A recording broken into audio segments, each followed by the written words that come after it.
So to start the SQX mixer, the XQ6 mixer, and audio system for our building, you want to go into the lockbox. So you open the cover.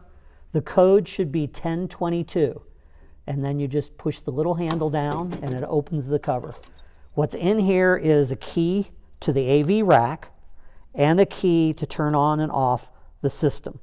This only turns on and off the audio part of the system. So it turns on the SQ mixer, it turns on the stage power, and it turns on the speakers. So here's what will happen. I'm going to stick it in, turn it to on.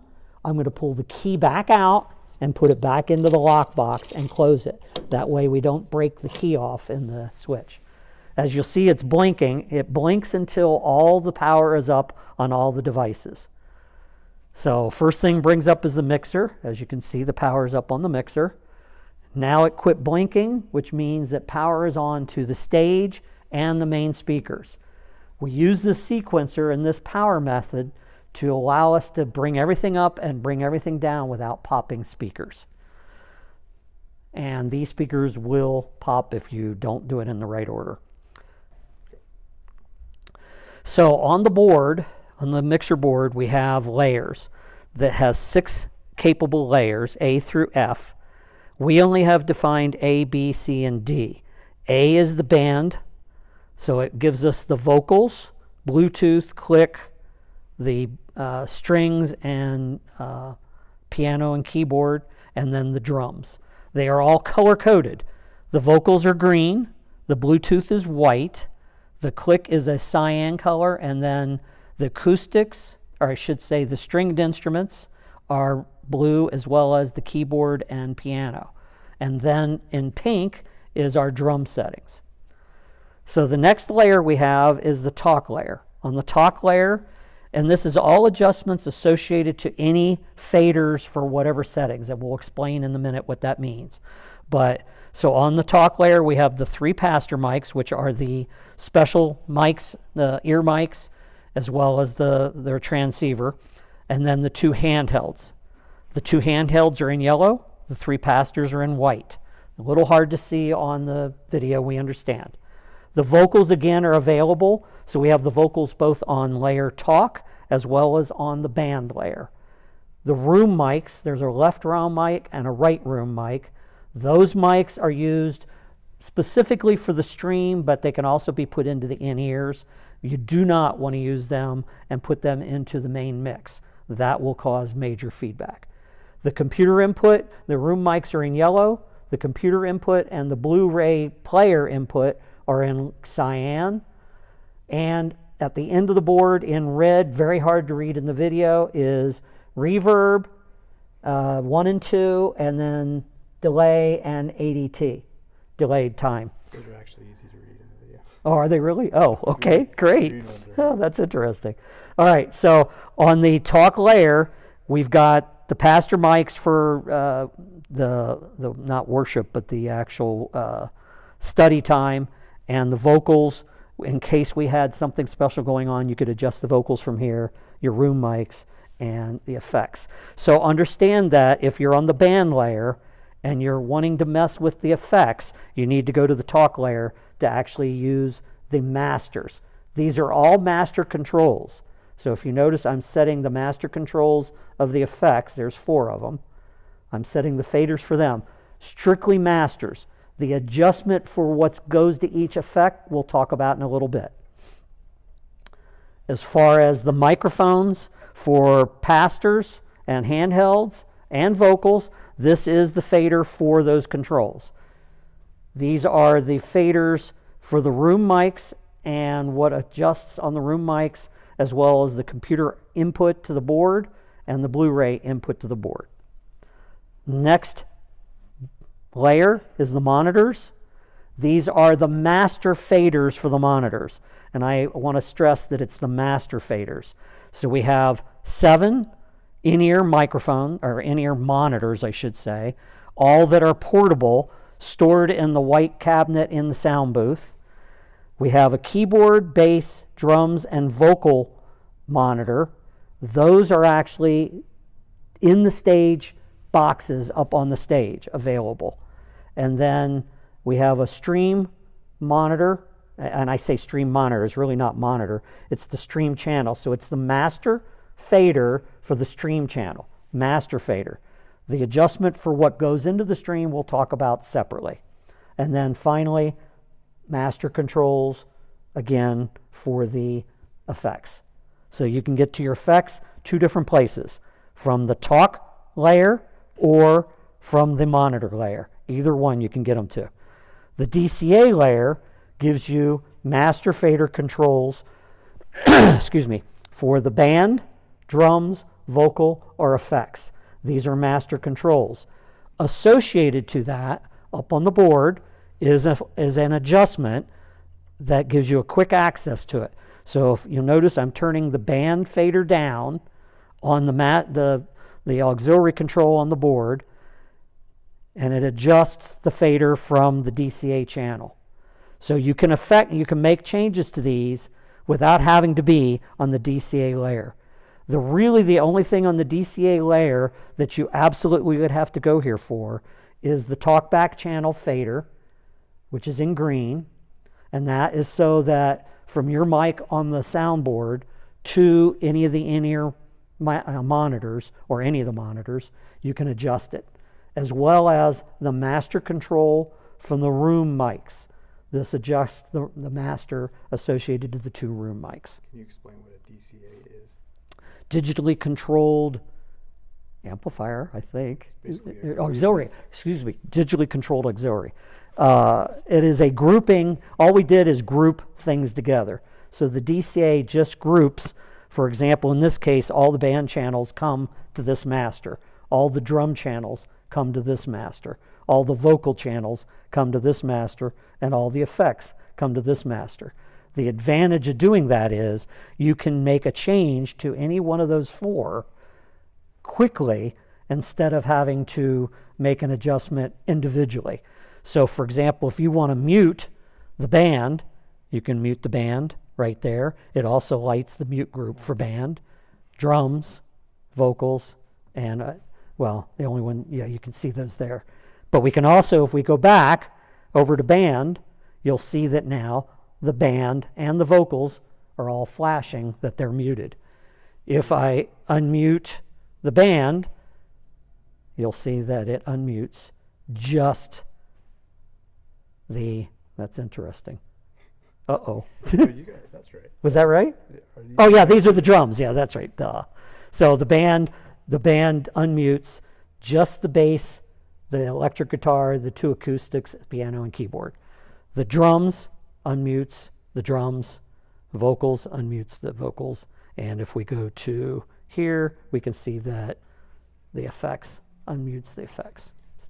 So I am on the band layer A, and I'm going to show you that we have the mute groups. I can mute them from here, which is where we can actually adjust the masters, or I can mute it from the mute groups defined at the top as soft keys 1 through 6. So band is the first soft key. Drums mutes it, and if you watch, you can see the drums light up on the master fader. The vocals mutes the vocals, and the effects, which we can only see on the talk channel, mutes the effects. And then computer is on the next channel.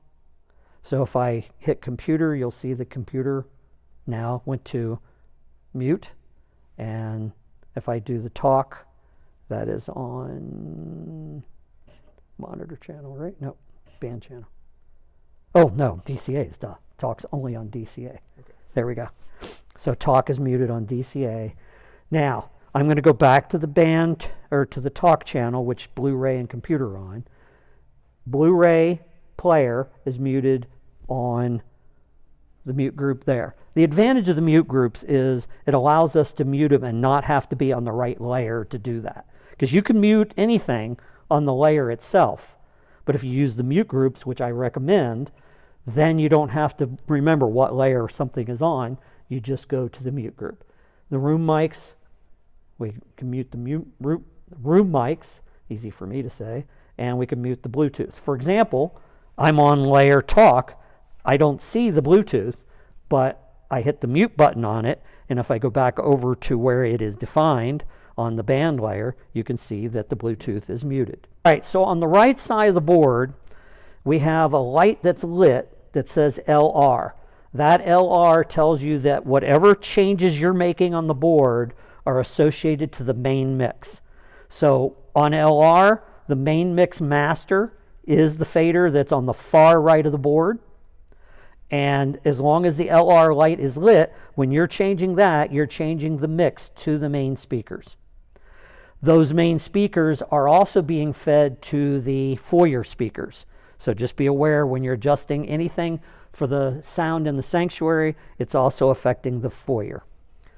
So the other thing we have on the right, and they're all labeled, is a number of different adjustments.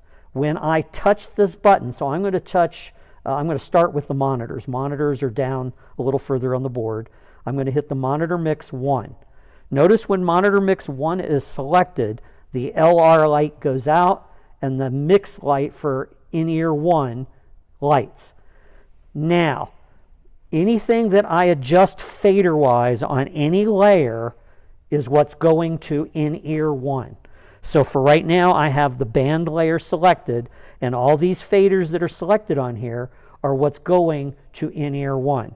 If I change to the talk channel, what's on the talk channel is what's going to in-ear 1. For example, vocal 1 is going there, and right now room right and left is going there. And then the master. The master right now is the master for in-ear 1. So whatever you have selected, the faders associated, including the master, are associated to that light that's lit. If I go to in-ear 2, now the master is for in-ear 2, and notice I have nothing selected for it, so nothing's going to in-ear 2. For the talk channel. For the band channel, same thing. I can adjust the band channel. If I go back to in-ear 1, you'll see it changes. Now, the same thing would be true as we go down the board. In-ear 3, 4, 5, 6, 7, 8, 9, 10, and 11. And that is all of our monitors. So we have 7 in-ear monitors, which we talked about. We have labeled in-ear 6 to be the piano and in-ear 7 to be the lead vocalist. Then the next one is keyboard, bass, drums, and vocals. Those are also a match to the masters associated to them. The last thing on here on the right for monitors we have is the stream. Obviously, stream isn't a monitor, but it is an auxiliary that we are sending that is sending to the video mix. So the video mixer is receiving that feed.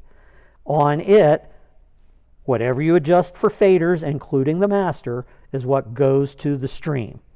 That stream. Notice the LR light is not lit. If you select the LR light, now you're looking at the mix for the actual main speakers. Be careful to make sure you know which light is lit. If I select stream again, I'm looking at the stream mix. I can hit the stream button again and it'll automatically select back to the main speakers.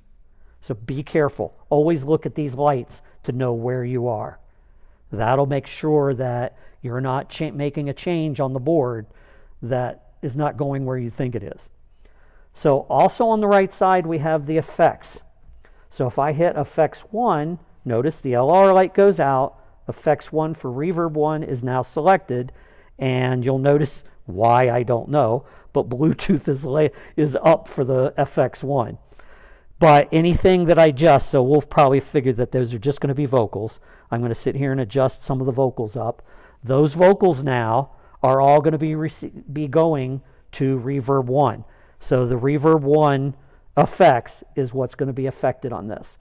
That would be true for 2, for the delay, and for the delay timed. So be aware that your adjustments for your effects all come from here. The master, so let's go to reverb 1. The master, I'm going to set it lower, and you'll notice it changes when I go to reverb 2. So there's a master for each level of your effects. If you go to the DCA, no, excuse me, not DCA, go to either monitors or talk where the effects are, you can see the masters for the effects there. And they can be adjusted right here.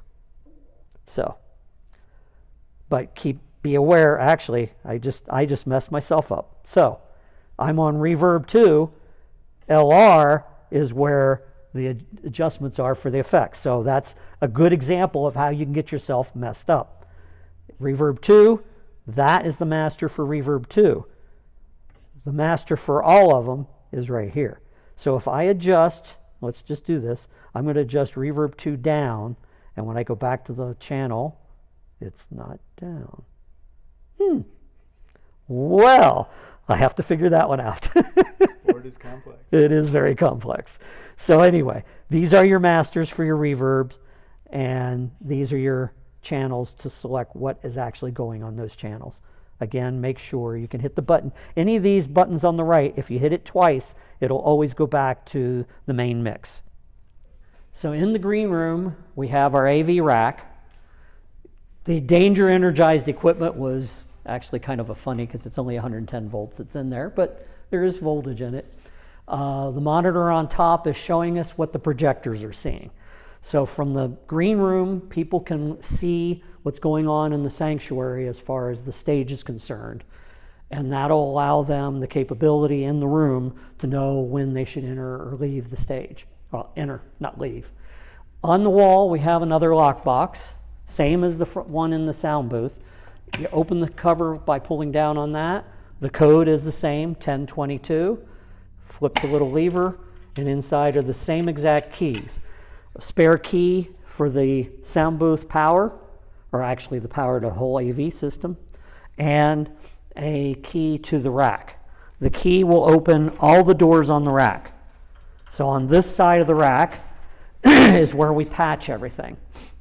If you look inside the door, there is a print giving you a layout of the stage and all the connections for the stage. It gives you a letter of the stage and what it should be associated to. They can be changed by patching, but we've started up with a basic patch setup that should take care of most of our needs. We have 10 vocalists patched in, as well as the band and everything that we should be able to use on the stage. Stage patch panel is laid out in groups of 1 and 2, 3 and 4, 5 and 6, 7 and 8, 9, and then some extras over, or excuse me, 9's on the right, and then some of the extras. The extra row below is actually connections to all of our wireless type devices.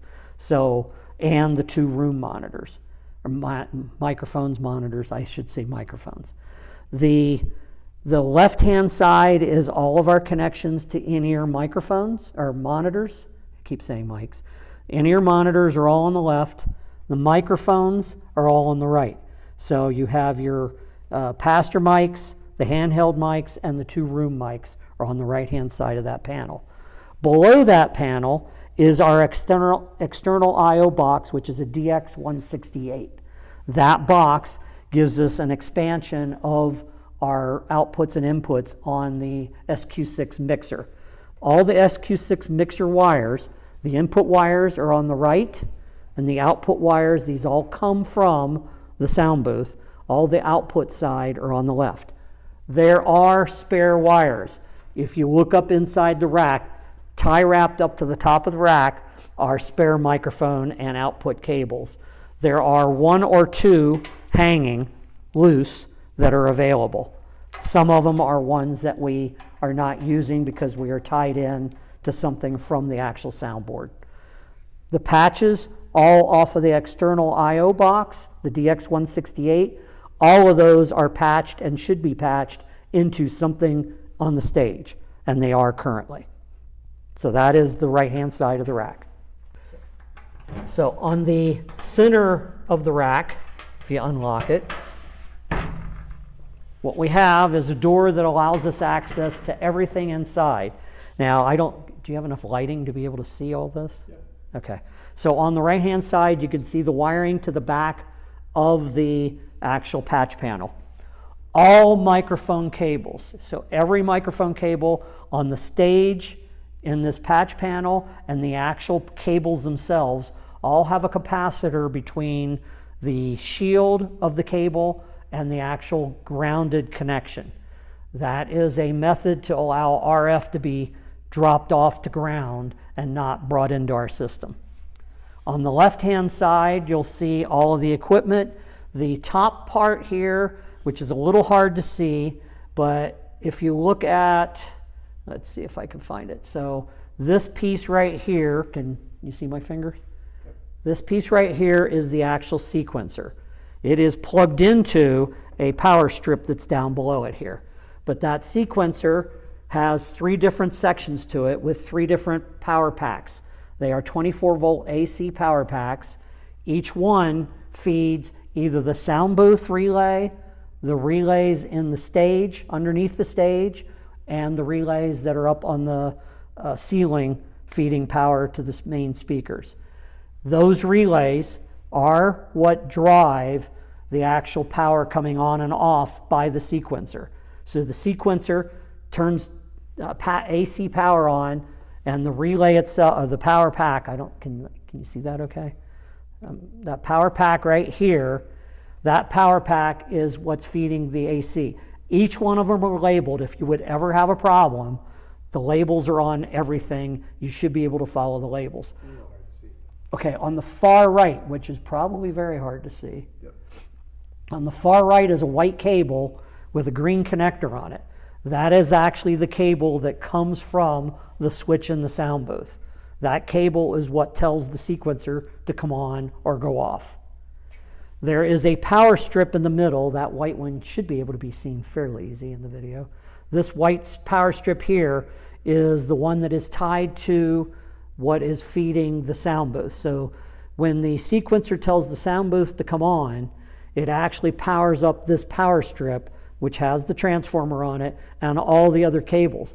All the other cables are turning on the in-ear mics or monitors. Keep saying mics. The in-ear monitors and the wireless microphones. All of that's tied off of that one strip. So power to that powers everything. There is an in-between switch panel right here, and we'll look at it on the front when we get in the other door. This panel feeds power to all of the in-ear monitors and the wireless microphones, and it's switchable, so you can turn each individual one off or on if desired. That's pretty much what's in there. There is storage in the bottom, cables, spare keyboard, spare mouse for the computers in the sound booth area. So in the left side of the AV rack, open this door carefully, because if you open it too far, the little pin at the top falls out. Just happens to be the way it is. So on this side is the main power strip. This power strip is what is actually plugged into the wall. And there's a power breaker on the right-hand side and a reset button for the power breaker. Right now, these cables are not plugged in. These will be the cables plugged into our wireless microphones when we bring them over. And this space in between right here, above the power strip, is the area where those microphones will be mounted. Below the power strip is the in-ear monitors, the white in-ear monitors on top, and then we have the yellow, red, and green in-ear monitor controls. Those all are stored, the receivers for these are all stored in the white cabinet in the sound booth. Below them is storage for cables. Right now, what cables are stored here is all the extra microphone cables that we ran to set up the whole system. So spare cables are here, all different lengths. You could make up microphone or monitor cables out of them if you want. On the upper side, the first thing we come to is the actual switch, control switch for power to the in-ear monitors and the wireless microphones. And it's just a strip with buttons that you can turn on and off. Above it is the actual sequencer. The sequencer has an unswitched power capability on the front of it. If you were trying to work with a light or something inside the panel, you could. There's an on-off switch for sequencing. You always want to have it in the on position so that it is sequencing properly. Above that is just a blank panel, and above that is the DMX controls. So all the stage lighting controls are above this. They are also powered off of the sequencer. So they will only come on once the sequencer sequences up the first channel, which is the sound booth. Okay. All right, so on our drawing, to be able to know how to patch things on the stage, each box relates to the box as it's located on the stage, not necessarily by actual size, obviously, but there's four back boxes and 5 front ones. The front, there is one that's offset slightly, and it's shown as offset on the drawing. So how this is done, in the box, you'll find labels 1A, 1B, 1C, and 1D inside the actual stage box. They are not physically located or set up in this configuration. Right now, we have it showing north to south, where on the stage it's actually east to west. But there was not enough room to do that on this drawing. So 1A, 1B, 1C, 1D are all inputs. Outputs are 1E, 1F, 1G, and 1H. So they're separated by a little bit of a space so that you can see them. Just remember that all your inputs are 1A through D, all your outputs are 1E through H. Now, important to know, on these stage boxes, 1E and 1G are normal XLR inputs. 1F and 1H, unfortunately, are TRS connections.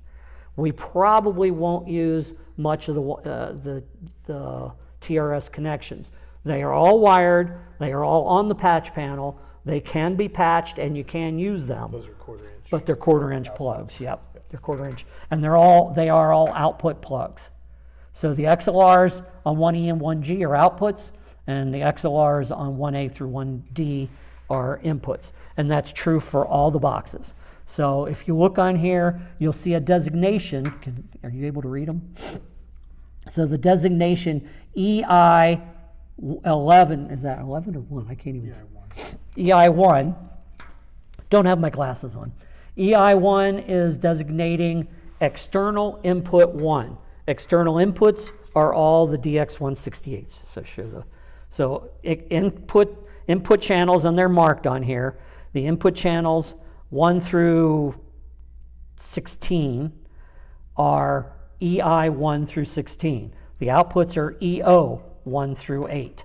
So they relate to EO1, EO2, 3, 4, etc. Now, important to note on here, EO1 through EO8 are shown as patches on the patch panel. They are patch locations, but we actually have them patched currently across on the in-ear monitors.